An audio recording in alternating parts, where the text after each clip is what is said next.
Good morning student, शांति कुंज online classes में आपका स्वागत है।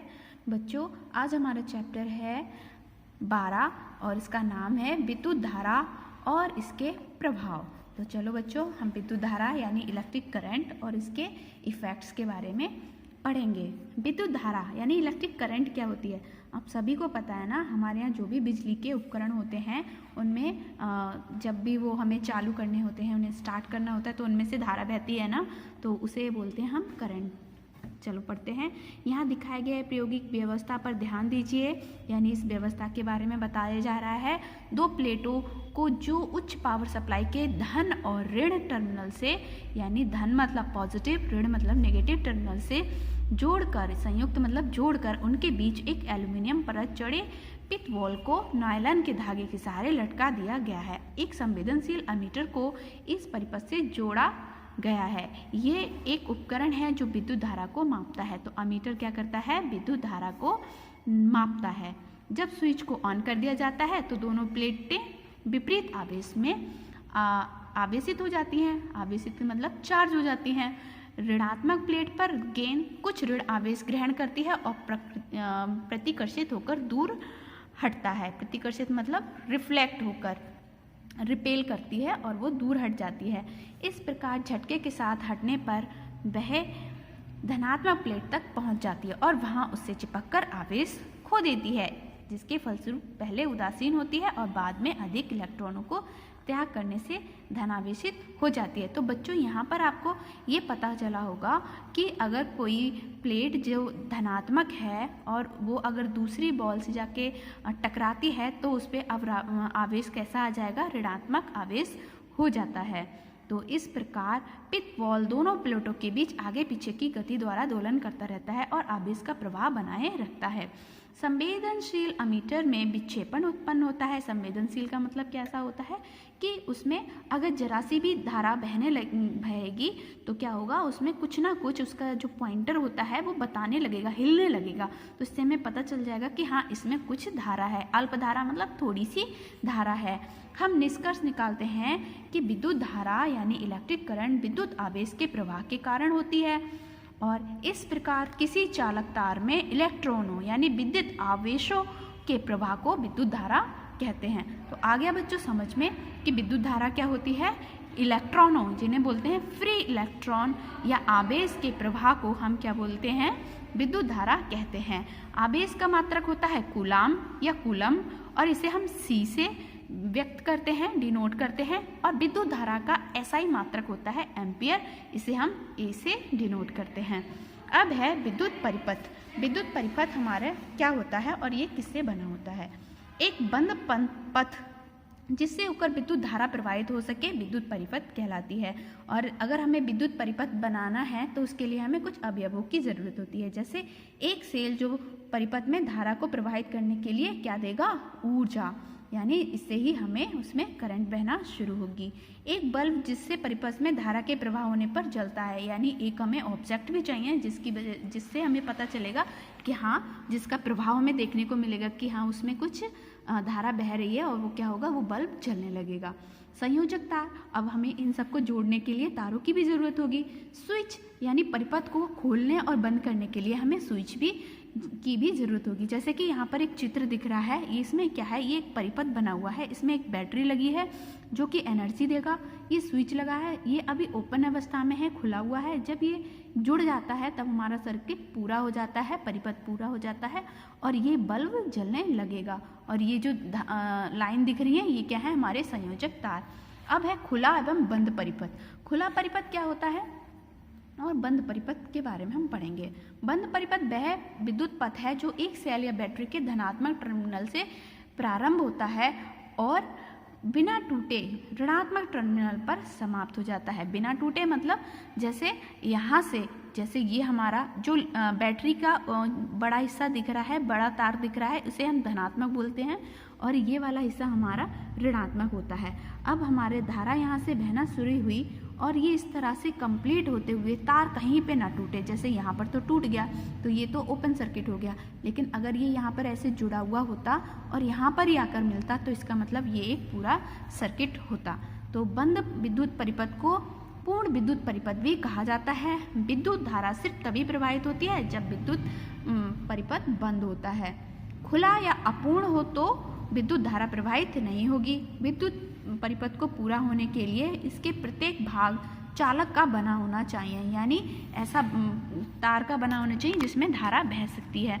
क्या आपको पता है कि अगर हम लकड़ी का कुछ बना के लगा देंगे क्या उसमें धारा बहेगी?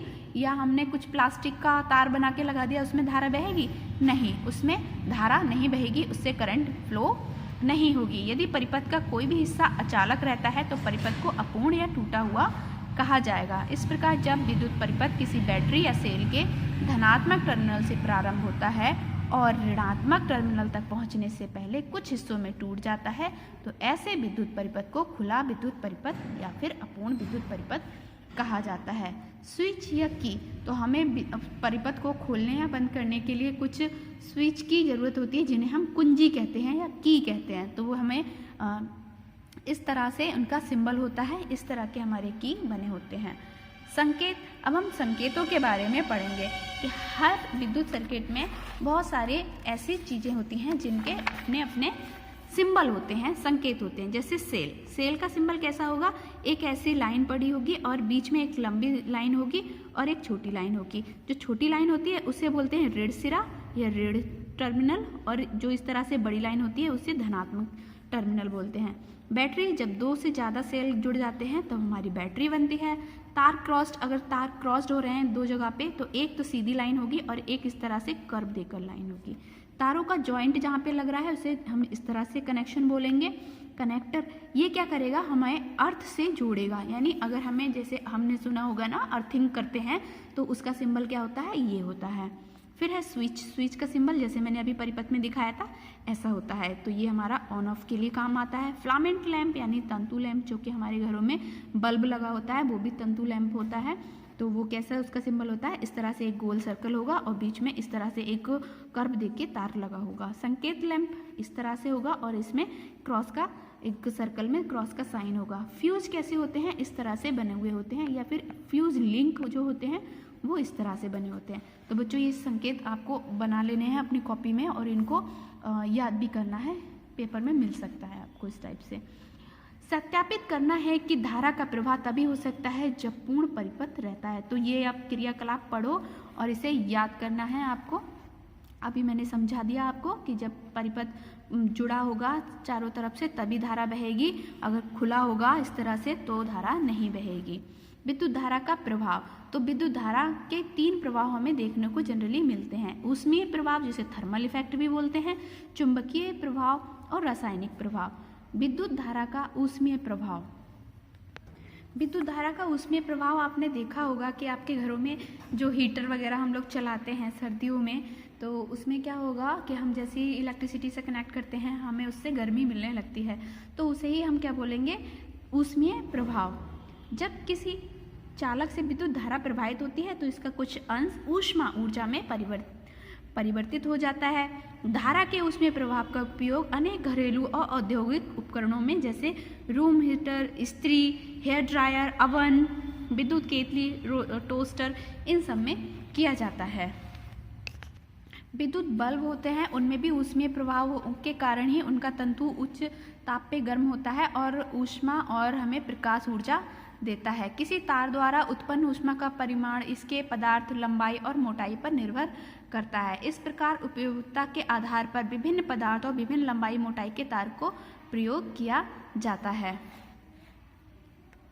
यहाँ एक प्रतिक्रिया क्रियाकलाप दिखाया गया है। इसमें क्या है? ऊष्मीय प्रभाव का प्रदर्शन करके आप इस तरह से ऊष्मीय प्रभाव देख सकते हैं। तो ये आप अपने घर में प्रक्रिया कर सकते हैं।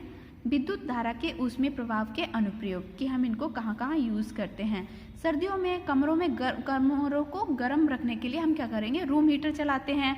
घरों में इसका इस्तेमाल बल्ब और ट्यूबलाइट को जलाने में करते हैं। गर्मियों में एसी, फ्रीज, इन सब में, गीज़र में इसका इस्तेमाल पानी को गर्म करने के लिए किया जाता है। विद्युत केतली, अवन में खाना पकाने के लिए ऊष्मा का प्रयोग किया जाता है। इस्त्री, प्रेस करने के लिए भी हम इसका यूज़ करते हैं। तो विद्युत के थर्मल प्रभाव हमें यहाँ पर देखने को मिलते हैं, या फिर तापीय प्रभाव भी इनको बोलते हैं। विद्युत उपकरण हैं, बहुत सारे विद्युत उपकरण हैं जिनका प्रयोग हम आवश्यकता अनुसार करते हैं और वहाँ पर हम ऊष्मा का प्रयोग करते हैं। अतिभरण और लघु पतन, इसका मतलब होता है ओवरलोडेड और शॉर्ट सर्किट। शॉर्ट सर्किट तो आप लोगों ने कई जगह सुना होगा।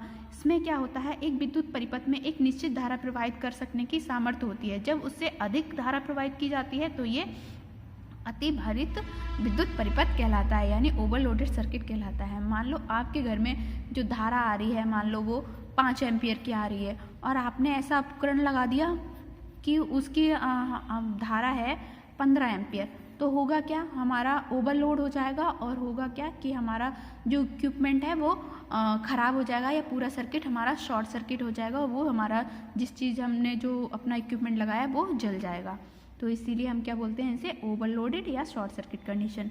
विद्युत साधित्रों के अलावा जब गर्म एवं ठंडा तार आपस में, गर्म तार मतलब पॉजिटिव सिरा, ठंडा तार मतलब नेगेटिव सिरा आपस में एक दूसरे के कांटेक्ट में आ जाते हैं और क्या करते हैं, परिपथ पूरा कर देते हैं, इससे हम क्या कहते हैं, शॉर्ट सर्किट कहते हैं।